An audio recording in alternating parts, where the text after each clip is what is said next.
সেদিন হাতে কোনো কাজকর্ম ছিল না।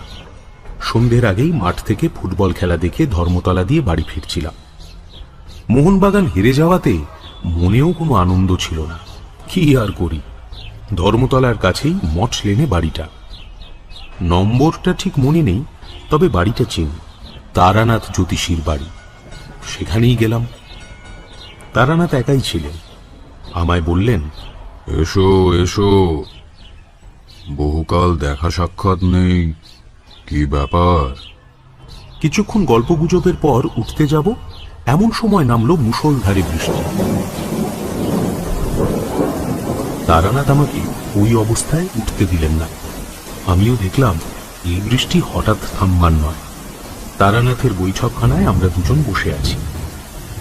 বৃষ্টির সময় মনে কেমন এক ধরনের একাকিত্বের ভাব আসে। বৃষ্টি না থাকলে মনে হয় সহজ শুদ্ধ লোক এই বুঝি আমার ঘরে এসে ভিড় করবে। কেউ না এলেও মনের ভাবটা এরকমই থাকে, কিন্তু বৃষ্টি নামলে মনে হয় এই বৃষ্টি মাথায় নিয়ে কেউই আসবে না। সুতরাং আমার ঘরে আমি একা। তারানাথের সঙ্গে বসেও সেদিন মনে হলো আমরা দুজন ছাড়া সারা কলকাতা শহরে যেন কোথাও কোনো লোক নেই। সুতরাং মনের ভাব বদলে গেল। এদিকে সন্ধ্যা নামল। জীবনে অদ্ভুত ধরনের অভিজ্ঞতার কাহিনী বলার ও শোনার ইচ্ছে দুজনেরই জাগল। প্রবল বৃষ্টিমুখর আষাঢ়ের সন্ধ্যায় আমরা মোহনবাগানের শোচনীয় হার, ল্যাংড়াম অতিরিক্ত সস্তা হওয়ার ব্যাপার, চৌরঙ্গি মোড়ে ওবেলার বাস দুর্ঘটনা ইত্যাদি নানান রকম কথা বলতে বলতে হঠাৎ কোনো এক সময় নারী প্রেমের প্রসঙ্গে এসে পড়লাম। তারানাথ বেশ বড় জ্যোতিষী ও তান্ত্রিক হলেও ব্রহ্মচারী সুখদেব যে নন বা কোনকালে ছিলেন না, এ কথা আগের গল্পেও বলেছি। নারীর সঙ্গে সে যে বহুবার মেলামেশা করেছে, এ কথা অস্বীকার করা যায় না। সুতরাং তার মুখ থেকেই এই বিষয়ে কিছু রসালো অভিজ্ঞতা শুনব, এমন আশা করা আমার পক্ষে সম্পূর্ণ অস্বাভাবিক নয়। কিন্তু তার বদলে সে এই সম্বন্ধে যে অসাধারণ অভিজ্ঞতা কাহিনীটি শোনালো, তার জন্য সত্যি আদৌ প্রস্তুত ছিলাম না। আর একটা কথা, তারানাথকে দেখে বা তার মুখের কথা শুনে আমার মনে হয়েছিল একটা বড় দুঃখ সে মনের মধ্যে চেপে রেখেছে। অনেকবার তন্ত্রশাস্ত্রের কথাবার্তা বলতে গিয়ে কি যেন একটা বলি বলি করেও বলেননি। আজ বুঝলাম তারানাথ তান্ত্রিকের জীবনের অনেক কাহিনী সে আমার কাছে কেন, কারো কাছেই বলেনি। হয়তো সেগুলো ঠিক বলবার কথাও নয়, কারণ সে কথা বলা তার পক্ষে কষ্টদায়ক স্মৃতি ফিরিয়ে আনার মতো। তাছাড়া আমার মনে হয় লোককে সেসব কথা বিশ্বাস করানো শক্ত। বললাম, জ্যোতিষমশাইয়ের এ সম্বন্ধে অভিজ্ঞতা নিশ্চয়ই অনেক আছে, কি বলেন? অভিজ্ঞতা একটা আছে, এবং সেটা বড় মারাত্মক রকমের অদ্ভুত। প্রেম কাকে বলে বুঝেছিলাম সেবার, এখন কিন্তু সেটা স্বপ্ন বলে মনে হয়। শোনো তবে। আমি বাধা দিয়ে বললাম, কোনো ট্র্যাজিক গল্প বলবেন না। প্রথম প্রেম হলো একটি মেয়ের সঙ্গে, সে মারা গেল, এই তো। ও গল্প না ঢের শুনেছি। ঢের শোনোনি? শোনো, যদি বিশ্বাস না হয় সেটাও আমাকে বলো। এরকম গল্প বানিয়ে বলতে পারলে একজন গল্প লেখক হয়ে যেতাম। দু একজন খুব কাছের বন্ধু ছাড়া এই কথা কারো কাছে বলিনি কখনো। ঠিক এমন সময় বাড়ির ভেতর থেকে তারানাথের বড় মেয়ে চারু ওরফে চারি 2 কাপ গরম চা ও 2খানি করে পরোটা ও আলু ভাজা আনল। চারির বয়স 10 বছর হবে। তারানাথের মতোই গায়ের রং বেশ উজ্জ্বল, চোখ মুখ মন্দ নয়। চারি আমায় বলল, কাকা বাবু, লেসের কাপড়ের ছবিটা আনলেন না? চারির কাছে কথা দিয়ে রেখেছিলাম, ধর্মতলার দোকান থেকে তার জন্য উলবোনার একটা ছবি ও প্যাটার্নের নকশা কিনে দেব। বললাম, আজ ফুটবলের ভিড় ছিল, কাল এনে দেব। চারি দাঁড়িয়েছিল। তারানাথ বললেন, যা তুই যা, 2টো পান নিয়ে আয়। মেয়ে চলে গেলে আমার দিকে তাকিয়ে তারানাথ বললেন, ছেলে পুলের সামনে এসব গল্প বলা যায় না, চাটা খেয়ে নাও।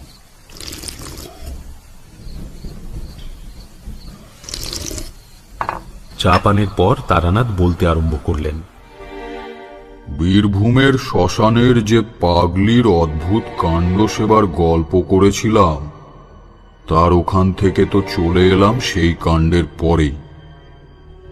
কিন্তু তন্ত্রশাস্ত্রের প্রতি আমার একটা শ্রদ্ধা জন্মে গেল। নিজের চোখে যা দেখলাম তা তো আর বিশ্বাস না করে পারি না।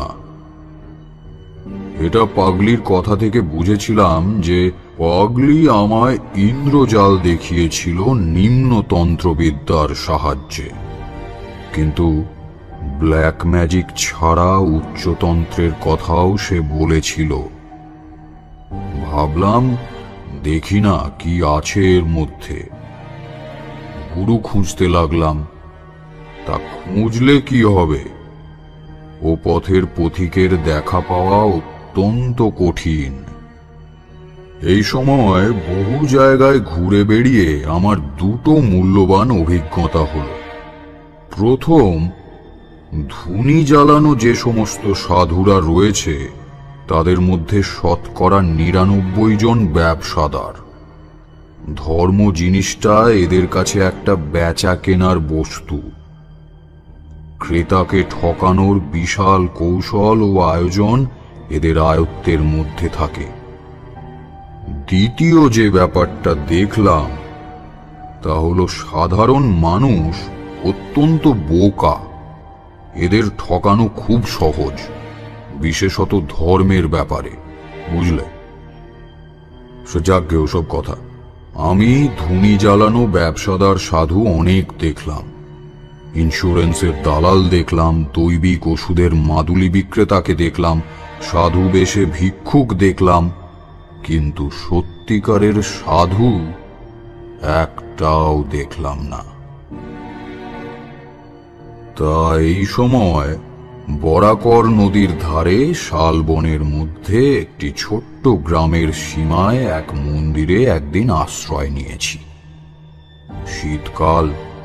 আমি বনের ডালপালা কুড়িয়ে আগুন ধরাবার জোগাড় করতে যাচ্ছি, এমন সময় একজন শ্যামবর্ণ, রোগা এবং লম্বা আকৃতির বয়স্ক সাধুকে দেখলাম। একটা ওই পুঁটুলি বগলে করে মন্দিরে ঢুকছেন। তা আমি গিয়ে পা ছুঁয়ে প্রণাম করলাম। সাধুটি বেশ ভালো কথা বলে। বললেন, তুই যে দেখছি বড় ভক্ত, কি চাস এখানে? বাড়ি ছেড়ে রাগ করে বেরিয়েছিস দেখছি। রাগ নয় বাবাজি, বৈরাগ্য। সাধু হব বললেই সাধু হওয়া যায় না। তোর মধ্যে ভোগের বাসনা এখনো পুরো মাত্রায় রয়েছে। সংসার ধর্ম করবি যা। এই একই কথা পাগলিও আমাকে বলেছিল।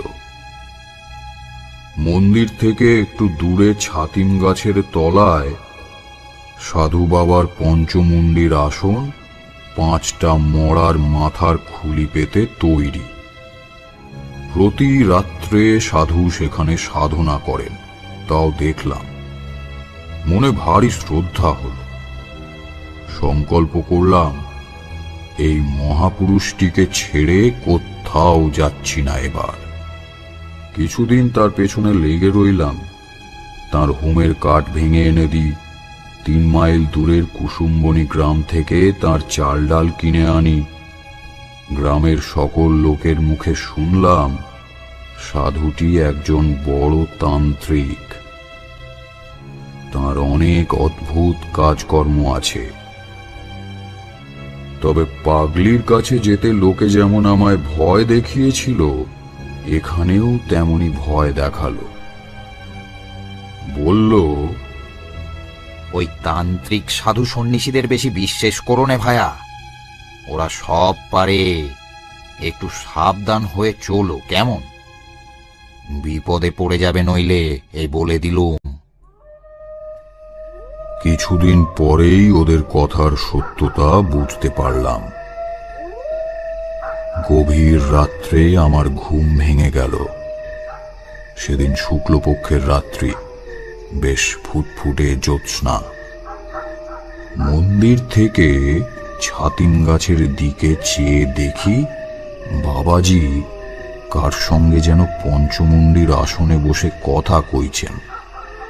কৌতূহল হলো, এত রাত্রে কে এলো এই নির্জন নদীর তীরে জঙ্গলের মধ্যে? কৌতূহল সামলাতে না পেরে এগিয়ে গেলাম। সামনাসামনি গিয়ে যা দেখলাম তাতে আর এগিয়ে যেতে সাহস হলো না। একই সঙ্গে রীতিমতো আশ্চর্য হয়ে গেলাম। সাধু বাবা এত রাত্রে একজন মেয়ে মানুষের সঙ্গে কথা বলছেন। গাছের আড়াল থেকে মেয়ে মানুষটিকে আমি খানিকটা স্পষ্ট খানিকটা অস্পষ্টভাবে দেখার পর মনে হলো মেয়েটি যুবতী এবং পরমা সুন্দরী। এত রাত্রে গুরুদেব কোন মেয়ের সঙ্গে কথা বলছেন? আর সেই মেয়েটি এলোই বা কেমন করে একা এই নির্জন জায়গায়? যাই হোক, আর বেশি দূর এগোলেই ওরা টের পেয়ে যাবে। মনে কেমন একটা ভয় হলো। সেদিন চলে এলাম।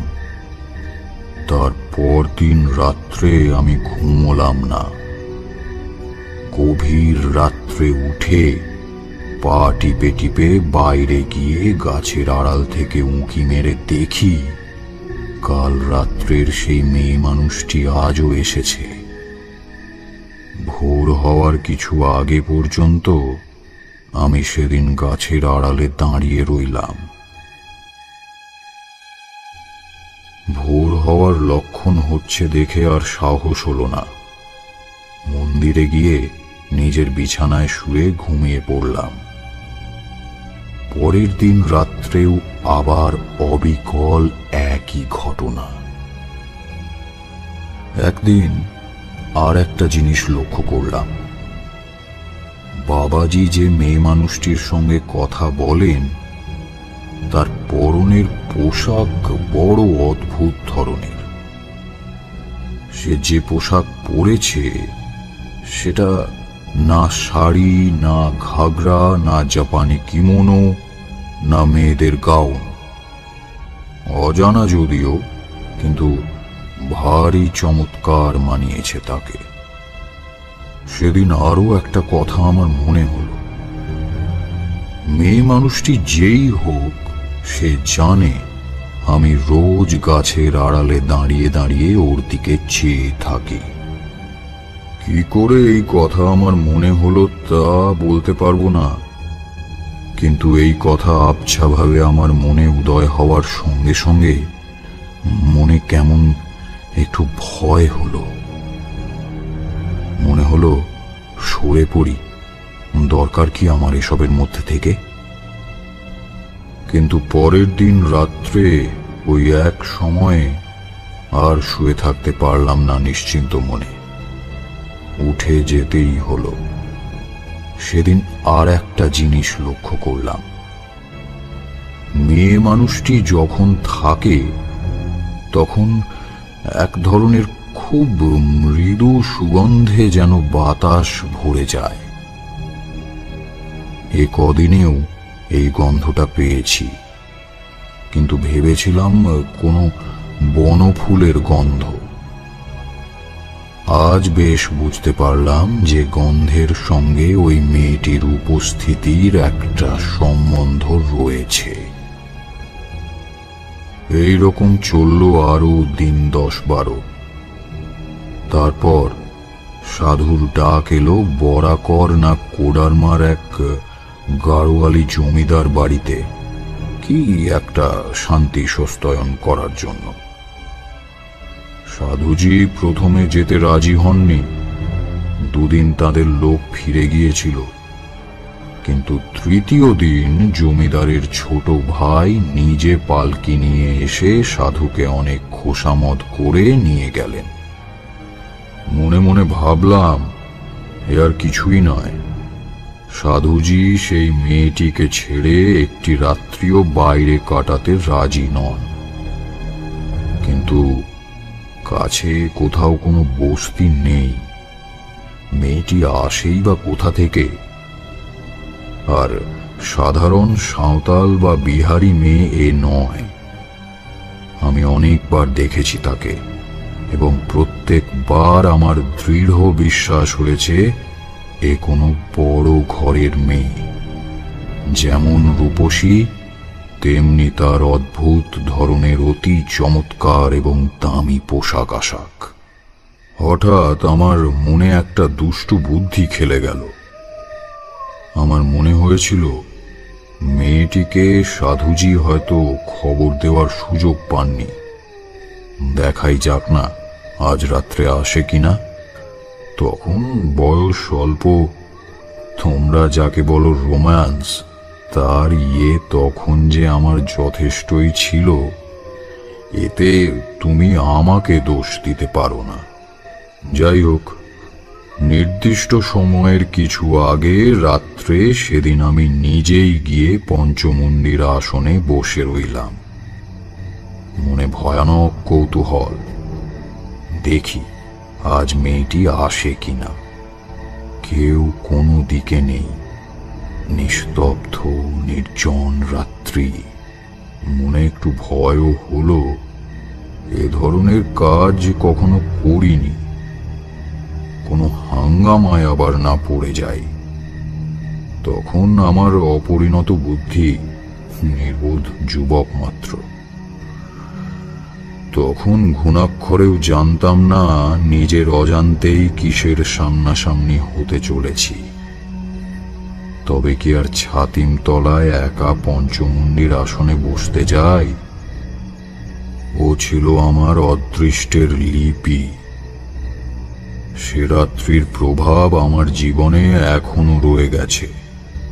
আমার মনের শান্তি চিরদিনের জন্য হারানোর সূত্রপাত ঘটেছিল সেই কাল রাত্রে।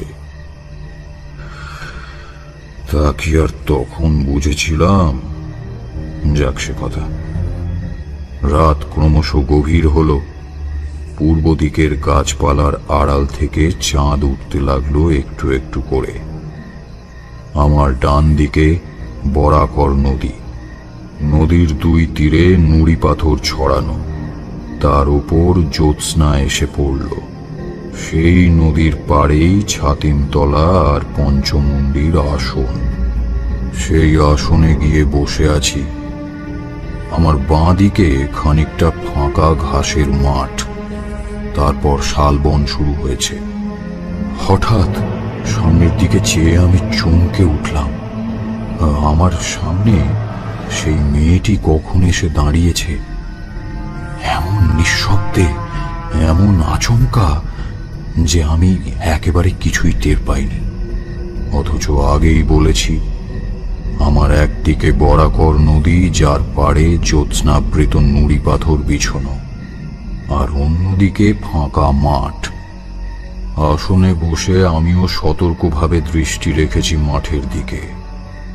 নদীর দিক থেকে আমার কাছে আসা কারো পক্ষে সম্ভব নয়, আর মাঠের দিক থেকে কেউ এলে আমার দৃষ্টি এড়ানো সম্ভব নয়।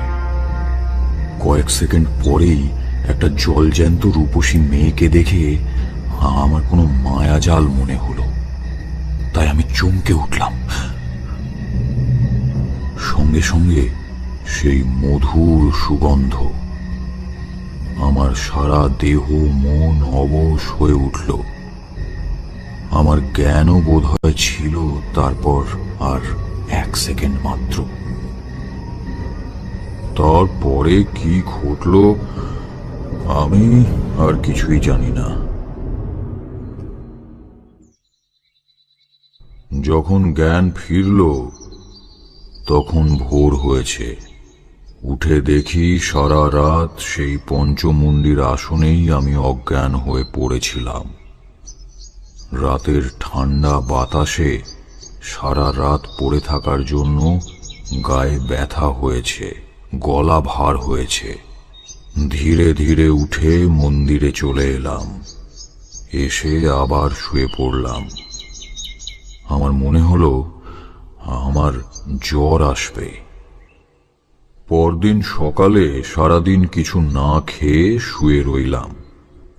আর কেবলই গতকাল রাত্রের কথাটা ভাবছিলাম।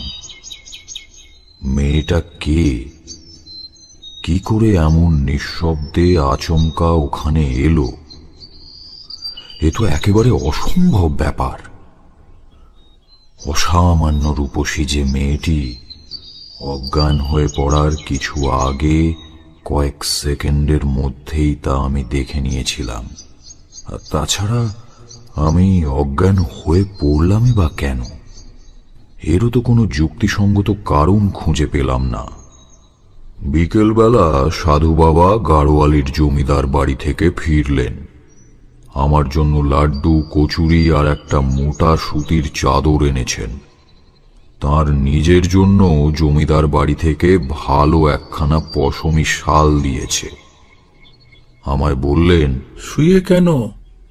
ওঠো, জিনিসগুলো রেখে দাও। অতি কষ্টে উঠে সাধুর কাছ থেকে পুঁটলিটা নিলাম। তিনি আমার দিকে চেয়ে বললেন, কি হয়েছে? অসুখ বিসুখ নাকি? আমি কিছু জবাব দিলাম না। সাধু স্নান সেরে এসে জমিদার বাড়ির কাণ্ড কারখানা কিরকম তারই বর্ণনা দিতে লাগলেন। হঠাৎ আমায় বললেন, তোমার কি হয়েছে বলো তো? এমন মনমরা ভাব কেন? বাড়ির জন্যে মন কেমন করছে বুঝি? বলেছি তো বাবা, তোমরা ছেলে ছোকরারা এ পথে কি নামলেই নামা যায় বাপু? বড় কঠিন পথ। সে রাত্রে আমার খুব জ্বর এলো। কতদিন ঠিক জানি না, অজ্ঞান অচৈতন্য হয়ে রইলাম। জ্ঞান হলেই দেখতাম সাধু আমার মাথার গোড়ায় বসে আছেন। বোধহয় তাঁরই যত্নে এবং দয়ায় সেবারে ধীরে ধীরে সেরে উঠলাম। সুস্থ হওয়ার পর একদিন দুপুরের পরে গাছতলায় বসেছি। সাধু বললেন, ছেলে ছোকরা কিনা কি কাণ্ডটা বাঁধিয়ে বসেছিলে বলো তো বাপু? এবার তো বাঁচতে না, অতি কষ্টে বাঁচাতে হয়েছে। আচ্ছা বাপু, পঞ্চমন্ডির আসনে কি জন্য গিয়েছিলে সেদিন রাত্রে? আমি তো অবাক। মনে মনে বললাম, কি করে জানলেন ইনি? আমি তো জ্ঞান তো কোনো কথাই বলিনি। হঠাৎ আমার সন্দেহ হলো, সেই অদ্ভুত মেয়েটির সঙ্গে নিশ্চয়ই সাধুর ফিরে এসে দেখা হয়েছে এবং সেই বলেছে। আমাকে চুপ করে থাকতে দেখে সাধু বললেন, ভাবছো আমি কি করে জানলাম না? আরে বাপু, কতটুকুই বা তোমরা বোঝো আর কতটুকুই বা তোমরা জানো? তোমাদের দেখে দয়া হয়। আপনি কি করে জানলেন? আরে পাগল, তুমি তো জ্বরের ঘোরে বলেছিলে সব কথা, নইলে জানবো কি করে? হ্যাঁ, যাক, প্রাণে বেঁচে গেছে এই ঢের। আর কখনো এমন পাগলামি করতে যেও না বাবা। আমি চুপ করে রইলাম। তাহলে আমি জ্বরের ঘোরের মধ্যে সব ফাঁস করে দিয়েছি। সেদিন মনে মনে সংকল্প করলাম, 2-1 দিনের মধ্যেই এখান থেকে চলে যাব। শরীরটা একটু সুস্থ হয়ে উঠলেই। আর এখানে না। কিন্তু আমার ভাগ্যলিপি অন্যরকম। সাধু বাবাজিকে পরদিনই পাহাড়ি বিছেতে কামড়ালো। তিনি তো যন্ত্রণায় অজ্ঞান হয়ে গেলেন। আমি 5 মাইল দূরে মিহিজাম থেকে ডাক্তার ডেকে আনলাম, তার সেবা করলাম। দিন রাত জেগে 3 দিন পর তাকে সারিয়ে তুললাম। দিন 10 পর আমি একদিন বললাম, সাধুজি, আমি আজ চলে যেতে চাই। চলে যাবে? কোথায়? এখানে থেকেই বা কি হবে? আমার তো কিছুই হচ্ছে না, মিছে বসে থাকা আর এই মন্দিরের প্রসাদে ভাগ বসানো। দুটো পেটের ভাতের লোভে আমি তো এখানে বসে নেই। সাধুজি চুপ করলেন, তখন কোনো কথা বললেন না। সন্ধ্যার কিছু আগে আমায় ডেকে তিনি পাশে বসালেন। ভেবেছিলাম এই পথে নামাবো না তোমায়, কিন্তু তুমি দুঃখী হয়ে চলে যাচ্ছ, সেটা বড় কষ্টের বিষয় হবে আমার পক্ষে। তুমি আমার যথেষ্ট উপকার করেছ, নিজের ছেলের মতো সেবা করেছ, তোমাকে কিছু দিতে চাই। একটা কথা তার আগে বলি, তোমার সাহস আছে তো? আগে হ্যাঁ, এর আগেও তো আমি বীরভূমের এক শ্মশানে তন্ত্র সাধনা করেছি। তারপর আমি সেই শ্মশানের পাগলি ও তার অদ্ভুত ক্রিয়াকলাপের কথা বললাম।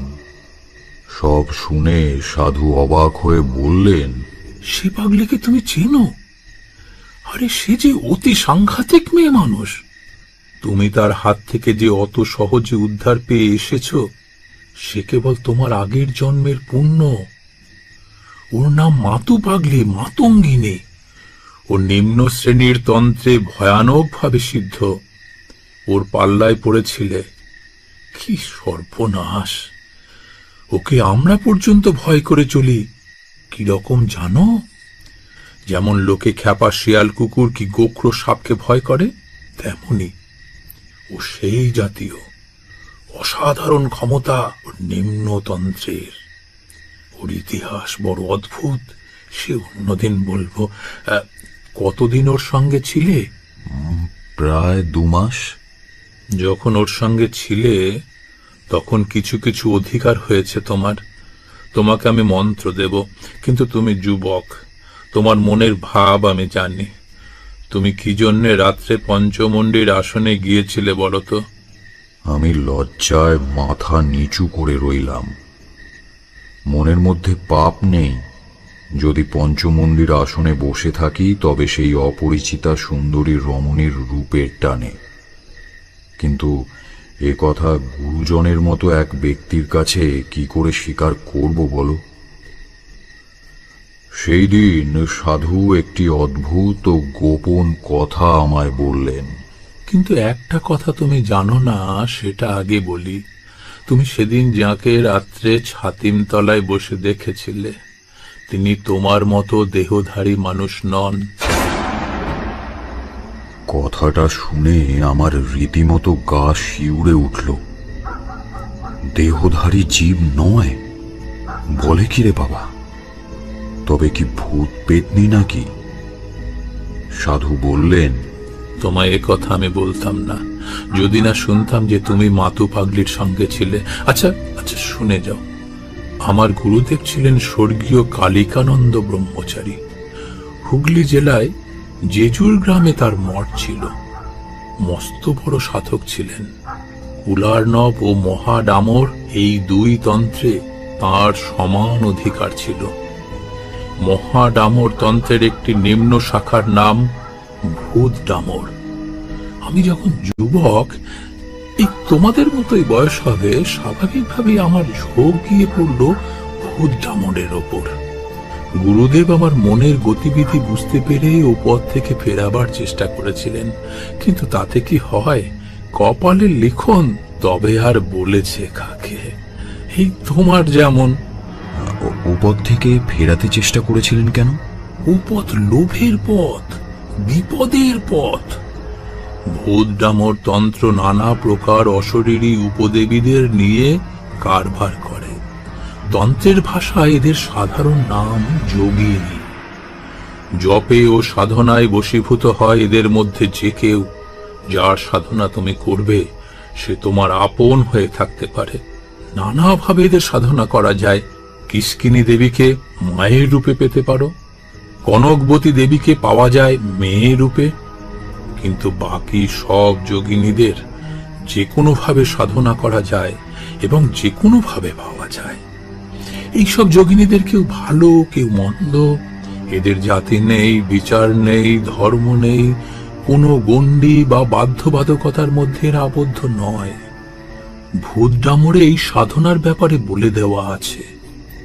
ভূত ডামরের প্রথম শ্লোকই হল আখাত সংপ্রবক্ষ্যামি যোগিনী সাধনোত্তমম সর্বার্থ সাধনাং নামো দেহিনাং সর্বসিদ্ধিদম অতি গুজ্জা মহাবিদ্যা দেবানামপি দুর্লভা।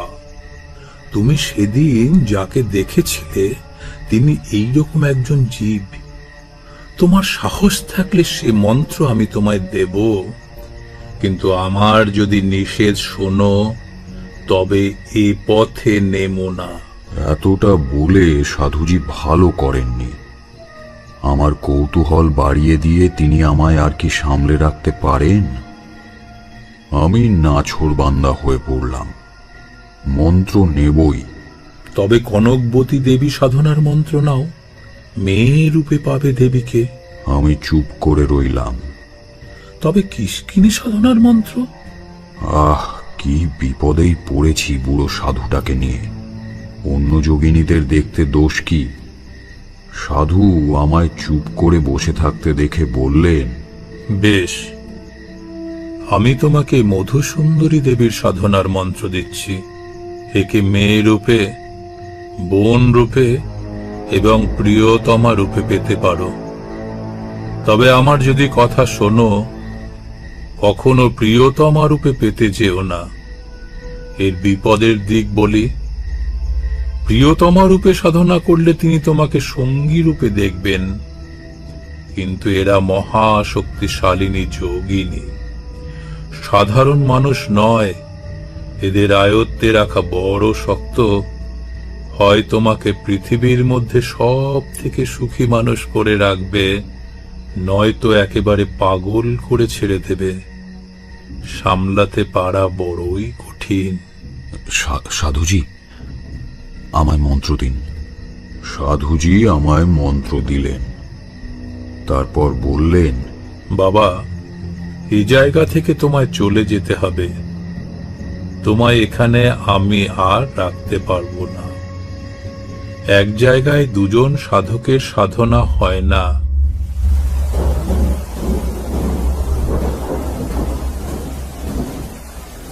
বেশ ভালো, আমিও তা চাই না। আমার ভয় ছিল হয়তো সাধুজিও মাতু পাগলির মতো হিপনোটাইজ করতে জানে এবং আমাকে হিপনোটাইজ করে যা তা দেখাবে। তারপর আমি তারানাথের কথায় বাধা দিলাম। কেন? আপনি যে নিজের চোখে পঞ্চমুণ্ডির আসনে মূর্তি দেখেছিলেন, তখন তো সাধু সেখানে ছিলেন না। তারপর যে আমার টাইফয়েড হয় বলিনি? হয়তো পঞ্চমুণ্ডির আসনে গিয়ে যখন বসি তখনই জ্বর এসেছে। তখন জ্বরের সময় অসুস্থ মনে কি দেখতে কি দেখেছি, হয়তো চোখের ধাঁধা। জ্বর ছেড়ে সেরে উঠে এ সন্দেহ আমার হয়েছিল, সত্যি বলছি। যাকে তারপর ওখান থেকে চলে এলাম বরাকর নদীর ধারে আর একটা নির্জন জায়গায়।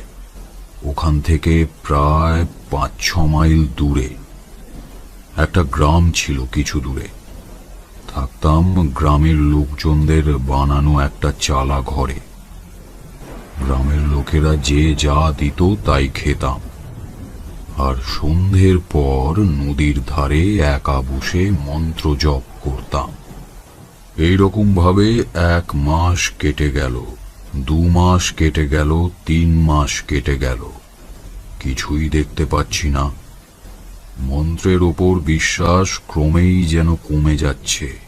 তবু মনকে বোঝালাম 6 মাস পরে সাধনা সম্পন্ন করে হোম করার নিয়ম বলে দিয়েছিলেন সাধুজি। তার আগে কিচ্ছু হবে না। 6 মাসও শেষ হলো। সাধুজি যেমন বলে দিয়েছিলেন ঠিক সেই সব নিয়মই পালন করলাম। মন্ত্রোচ্চারণ করলাম। পদ্মাসনং সমস্থায় মৎস্যেন্দ্রনাথ সম্মতম আমিষান্নৈ পুপসুপৈ সংপূজ্য মধু সুন্দরীম। বরাকর নদীর তীরে বসে ভাত রান্না করলাম, কই মাছ পোড়ালাম, একটা গোটা কলা পাতায় করে ভাত ও পোড়া মাছের প্রসাদ দিলাম। ডুমুরের ডালপালা দিয়ে বালির ওপর হোম করে ওং টং ঠং ঝং এইং খং মধুসৌন্দর্যায় নমঃ এই মন্ত্রে আহুতি দিলাম। জাতি ফুলের মালা নিতান্ত দরকার। কত দূর থেকে খুঁজে জাতি ফুলের মালা এনেছিলাম। তার মালা ও চন্দন আলাদা কলা পাতায় রেখে দেবীর উদ্দেশ্যে নিবেদন করে ধ্যানে বসলাম। সারা রাত কেটে গেল। কিছু দেখলেন? কাকস্য পরিবেদনা। ঘি চন্দন মিষ্টি কিনতে শুধু কতকগুলো পয়সার শ্রাদ্ধ হয়ে গেল। ধ্যান জপ হোমে কিছুই ফল হলো না। রাগ করে সব প্রসাদ ফেলে দিলাম নদীর জলে। বেটা সাধু আমায় ঠকিয়েছে। কোনো বেটার কোনো ক্ষমতা নেই। যেমন মাতু পাগলি তেমনি এই সাধু। তন্ত্রতন্ত্র সব বাজে কথা।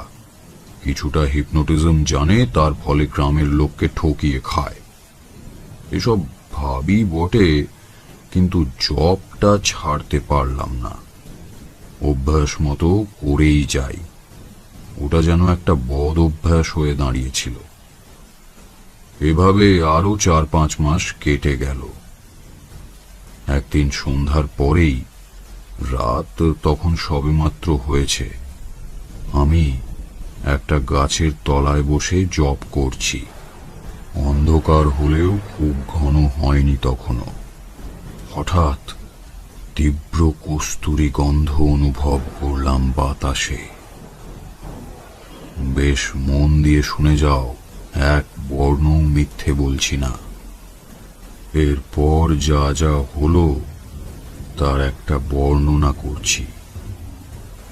কস্তুরীর গন্ধটা পেয়েছি যখন সবেমাত্র 4-5 সেকেন্ড মতো হয়েছে। তখন আমার সেদিকে মন গেল। ভাবলাম, এ তো দেখছি অবিকল কস্তুরীর গন্ধ। বাহ, পাহাড়ে জঙ্গলে কত সুন্দর অজানা বনফুলই না রয়েছে। তারপর মনে হলো, আমার পেছনে, অর্থাৎ আমি যে গাছটার গোড়ায় বসে আছি, তারই গুঁড়ির আড়ালে কেউ একজন এসে দাঁড়িয়েছে। আমি পেছন দিকে দেখতে পাচ্ছি না ঠিকই, কিন্তু অনেক সময় লোকের উপস্থিতি চোখে না দেখেও অনুভব করা যায়।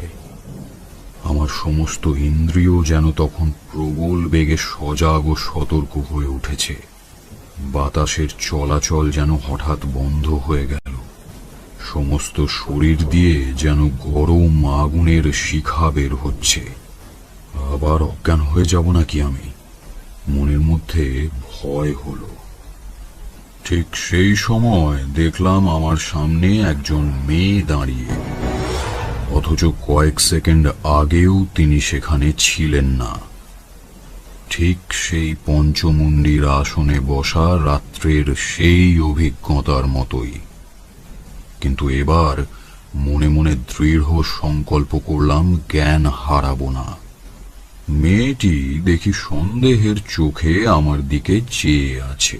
নিজের চোখে এমন এক মূর্তি আপনি দেখলেন? আমার কথার মধ্যে হয়তো একটু অবিশ্বাসের গন্ধ ছিল।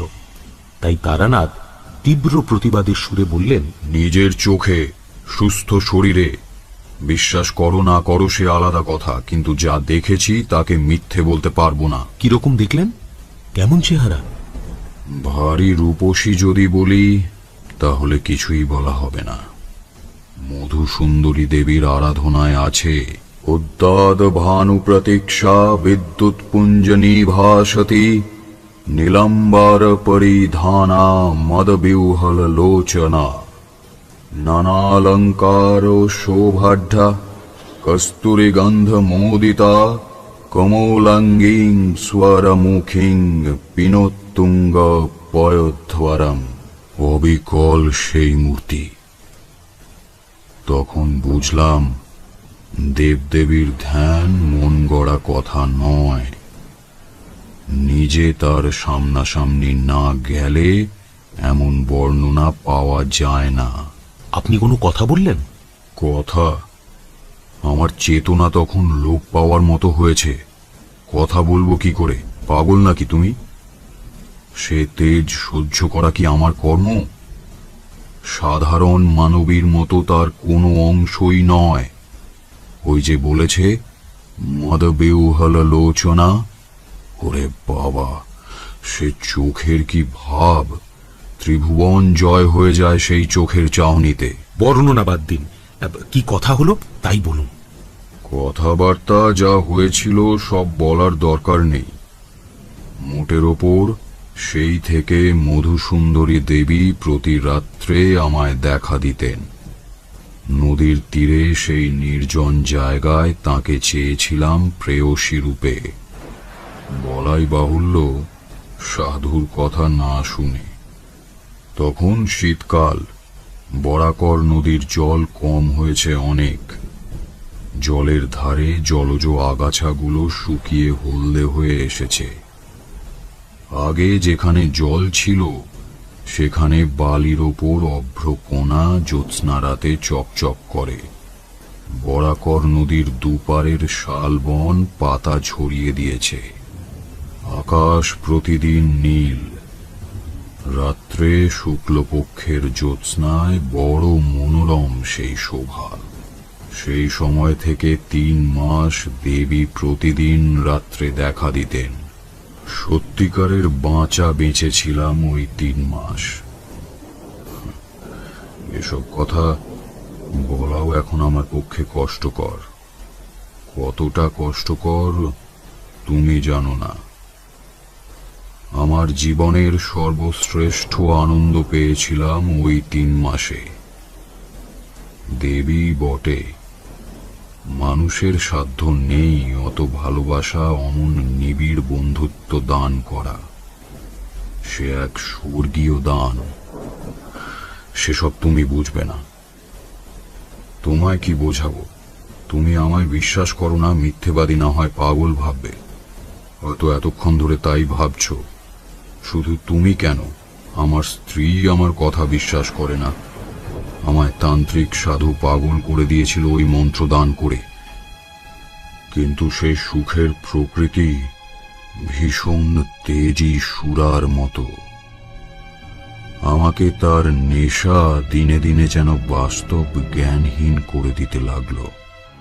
কিছুই ভালো লাগে না। শুধু মনে হয় কখন সন্ধে নামবে। বরাকর নদীর শালবনে কখন দেবী মধুসুন্দরী নায়িকার বেশে আসবেন। সারা রাত্রি কোথা দিয়ে কেটে যায় স্বপ্নের মতো, নেশার ঘোরের মতো, কিছুই বুঝতে পারি না। আকাশ নক্ষত্র দিকবিদিক জ্ঞান শূন্য হয়ে যায় কয়েক প্রহরের জন্য। কয়েক প্রহরের জন্য সময় নিশ্চয়ই থেমে যায় স্তম্ভের মতো। অচল হয়ে পড়ে বরাকর নদীর তীরে বনের মধ্যে। একদিন ঘটল এক বিপদ। একটি সাঁওতালি মেয়ে রোজ নদীর ঘাটে জল নিতে আসে। তার দেহের গঠন সুন্দর। সামনের বস্তিতে তার বাড়ি। অনেকদিন থেকেই তাকে দেখছি, সেও আমায় দেখছে। সেদিন সে জল নিয়ে ফিরে যাচ্ছে। হঠাৎ আমায় বলল, বাবা, ছেলে হয়ে হয়ে মরে যায়, তার কোনো মাদুলি আছে তোমার কাছে? এমন ভাবে করুণ সুরে বলল, আমার মনে বড় দয়া হলো। মাদুলি দিতে জানি এ কথা আমি বলিনি, তবে তার সঙ্গে কিছুক্ষণ গল্প করেছিলাম। তারপর সে চলে গেল। মধুসুন্দরী দেবীকে দেখলাম সেদিন অন্য মূর্তিতে। কি কুটিল চোখের চাহনি, কি ভীষণ গম্ভীর মুখের ভাব। সে মুখের ভাব তুমি কল্পনা করতে পারবে না। চন্ডিকা দেবী যখন রুদ্রমূর্তি ধারণ করে লাল টকটকে জিভ, খোলা চুলে উগ্র কাল ভৈরবী মূর্তি ধারণ করেছিলেন, এও যেন ঠিক তাই। সেদিন বুঝলাম আমি যার সঙ্গে মেলামেশা করি সে মানুষ নয়, মানুষের পর্যায়ে সে পড়ে না। মানবী যতই রাগ করুক সে রণকালী মূর্তি ধারণ করে না, পিশাচী হয়ে ওঠে না, মানবী থাকে।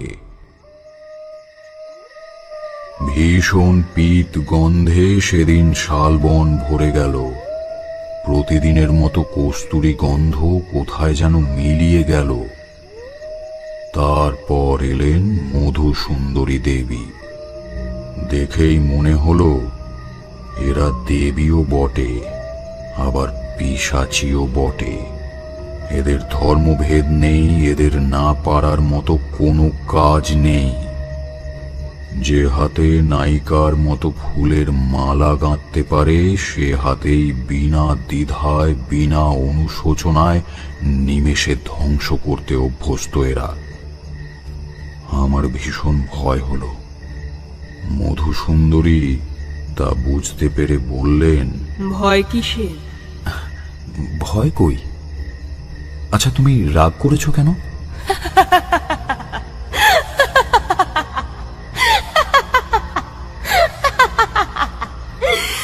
মৃতদেহ চিনতে পারবে? অন্ধকার রাত্রে সাঁওতালদের কোনো বউয়ের মৃতদেহ যদি তোমার সামনে দিয়ে জলে ভেসে যায়, চিনতে পারবে? তুমি যদি চিনতে না পারো, দুটো মৃতদেহ জড়াজড়ি করে ভেসে থাকলে অন্যান্য লোকজন সকালে নিশ্চয়ই চিনতে পারবে। দেবী, আমি তোমায় ভালোবাসি। ও মূর্তি আমায় দেখিও না, আমায় মারো ক্ষতি নেই, কিন্তু অন্য কোনো নিরপরাধ স্ত্রীলোকের প্রাণ কেন নেবে? দয়া করো দেবী, দয়া করো, একটু দয়া করো। বহু চেষ্টায় সন্তুষ্ট করলাম। তখন আবার যেইকে সেই দেবী বললেন, সেই সাঁওতাল মেয়ের মূর্তিতে আমায় দেখতে চাও? সেই মূর্তিতে এখনই দেখা দেব। কথাটা বলতে বলতেই সেই সাঁওতাল মেয়েটি আমার সামনে দেখি দাঁড়িয়ে। বরং আরো নিটোল গড়নের শরীর, মুখের ভাব আরো নমনীয়। না না না না না, ও চাই না, ও চাই না আমার। তুমি তোমার মূর্তি দেখাও দেবী, তুমি তোমার মূর্তি দেখাও। সেই রাত্রে থেকে বুঝলাম কাল সাপ নিয়ে খেলা করছি আমি। গুরুদেব এই জন্যই আমাকে বারণ করেছিলেন। হয়তো এর হাতেই একদিন মরব। সাপুড়ে সাপের খেলা দেখায় মন্ত্রে, আবার বেকায়দায় পড়লে সাপের ছোবলেই মরে, জানো তো? কিছুদিন পর পিশাচী মূর্তি ভুলে গেলাম দেবীর প্রেম ও মধুর ব্যবহারে। তাতেও বুঝলাম এ সাধারণ মানবী নয়, অমানবিক ধরনের এদের মন। মানুষের বিবর্তনের জীব এরা নয়, হয় তার ওপরে নয় তার নিচে। একদিন দেবী আমায় বললেন, আর কিছুদিন যাক, তোমায় বহু দূরে নিয়ে যাব। কোথায়? সে এখন বলা যাবে না। আচ্ছা, কিন্তু কত দূরে, কোন দিকে? এত দূরে, এমন দিকে যা তুমি ধারণাও করতে পারবে না। তবে তোমার ভাগ্যে কি তা আছে? সব ভুলে গেলাম আবার। পিশাচিনী মধুসুন্দরী তখন কোথায় মিলিয়ে গেছে। আমার সামনে তখন হাস্যময়ী, চঞ্চল, মুগ্ধ ভাবের অপরূপ রূপসী এক তরুণী নারী। দেবী বটে। আমি আবার কিসের নেশায় ডুবে গেলাম তা জানি না, মাথার ঠিক রইল না। আবার একদিন বললেন, বিপদ আসছে তোমার, তৈরি হও। কি বিপদ? তা এখন বলা যাবে না। প্রাণ সংশয়ের বিপদ? তা বলবো না। তুমি অভয় দিলে বিপদ কিসের? আমি ঠেকাতে পারবো না, কেউ ঠেকাতে পারবে না। যা আসছে তা আসবেই। কথাটা খুব শিগগিরই ফলে গেল। মাস তিনেক পরে আমার বাড়ি থেকে লোকজন খুঁজে খুঁজে সেখানে গিয়ে হাজির। গ্রামের লোক তাদেরকে বলেছে কে একজন পাগল, বোধহয় বাঙালি টাঙালি হবে, অল্প বয়সে বরাকর নদীর ধারে শালবনে সন্ধেবেলা বসে থাকে আর আপন মনে বিড়বিড় করতে থাকে। আমায় এই অবস্থায় গাঁয়ের অনেকেই নাকি দেখেছে। তাই শুনে বাড়ির লোক আমাকে খুঁজে বের করল। ছেঁড়া ময়লা কাপড় পরনে, মাথায় জট, গায়ে অপরিষ্কার খড়ি উড়ছে, এই অবস্থায় নাকি তারা আমাকে খুঁজে পায়। বাড়ি ধরে আনার জন্য অনেক টানাটানি চলে। আমি কিছুতেই আসবো না, ওরাও ছাড়বে না। আমার তখন সত্যিই জ্ঞান নেই, সত্যিই আমি পাগল, উন্মাদ হয়ে গেছি। ওরা হয়তো আমায় আনতে পারতই না, কিন্তু যে দেবীকে পেয়েছিলাম প্রণয়ী রূপে, তিনি নিরুৎসাহ করলেন। কিরকম? ওরা ধরে নিয়ে গিয়ে কাছের একটি গ্রামের গোয়াল ঘরে আমাকে বেঁধে রেখেছিল। গভীর রাত্রে বাঁধন ছিঁড়ে ওদের হাত থেকে লুকিয়ে পালিয়ে এসে সেই একটি রাত মধুসুন্দরী দেবীর সঙ্গে দেখা করেছিলাম। তাকে বললাম, আমি এই নদী তীরের তীর্থস্থান ছেড়ে কোথাও যাব না।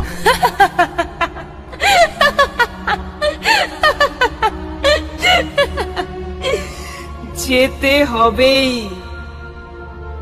এ আমার বিধির লিখন। অদৃষ্টের বিরুদ্ধে তিনি অত বড় শক্তিশালিনী যোগিনী হয়েও যেতে পারেন না। তিনি জানেন এই রাতের পর এই জীবনে তার সঙ্গে আর কখনো দেখা হবে না। আগে থেকে বলে তৈরি করে রাখতে চেয়েছিলেন এই জন্যই। দেবী সবকিছুই জানতেন, ভূত, ভবিষ্যৎ, বর্তমান। তাই তাকে জিজ্ঞেস করিনি কি করে তিনি এ কথা জানলেন। হয়েছিলও তাই।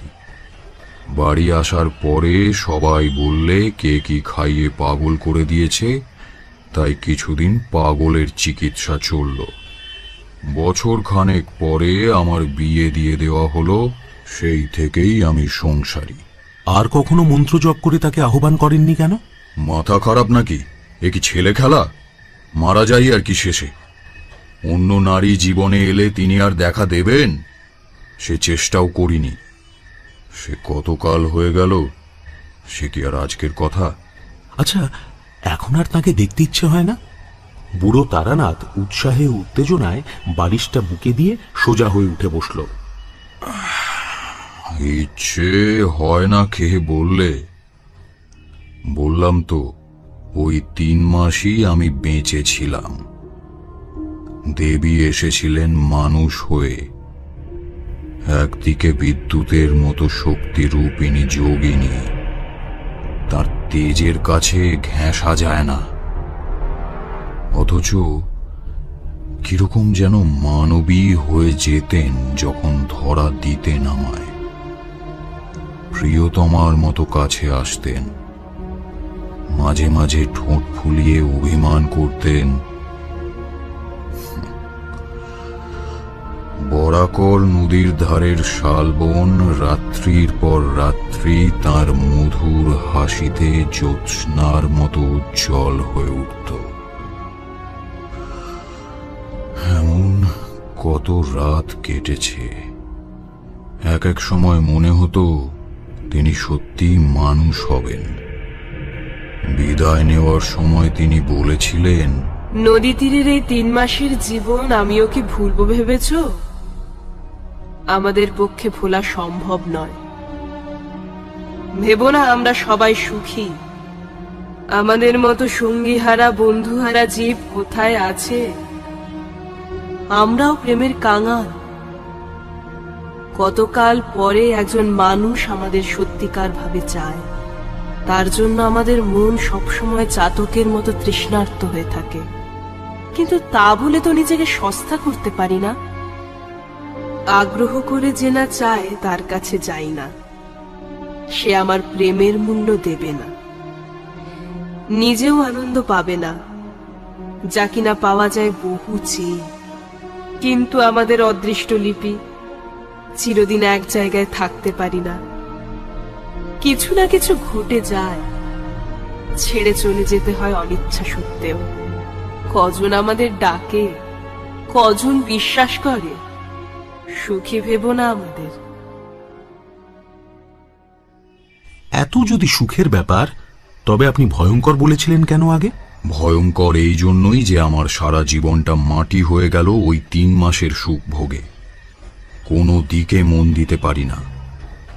মধ্যে তো কদিন পাগল হয়ে গিয়েছিলাম বিয়ের পরেও। তারপর সেরে উঠে এই জ্যোতিষের ব্যবসা আরম্ভ করি, সেও দেবীর দয়া। তিনি বলেছিলেন জীবনে কখনো আমায় অভাবে পড়তে হবে না, পড়তেও হয়নি। কিন্তু ওতেই কি আর আনন্দ দেয় জীবন? তারানাথ গল্প শেষ করে বাড়ির ভেতরে যাওয়ার জন্য উঠল। আমিও বের হয়ে ধর্মতলার মোড়ে এলাম। এক অদ্ভুত অবাস্তব জগৎ থেকে এই 20 শতাব্দীর বাস্তব জগতে এসে যেন হাঁপ ছেড়ে বাঁচলাম। যতক্ষণ তারানাথ গল্প বলছিল, ওর চোখ মুখের ভাব ও গলার স্বরে ওর গল্পের বাস্তবতার উপর অবিশ্বাস জাগেনি। কিন্তু ট্রামে উঠে মনে হলো, কি মনে হলো তার নাইবা বললাম।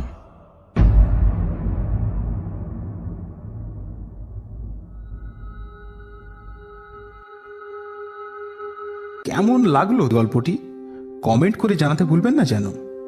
ভিডিওটি ভালো লেগে থাকলে লাইক করুন, শেয়ার করুন, আর চ্যানেলটি সাবস্ক্রাইব না করে থাকলে অবশ্যই সাবস্ক্রাইব করে নিন।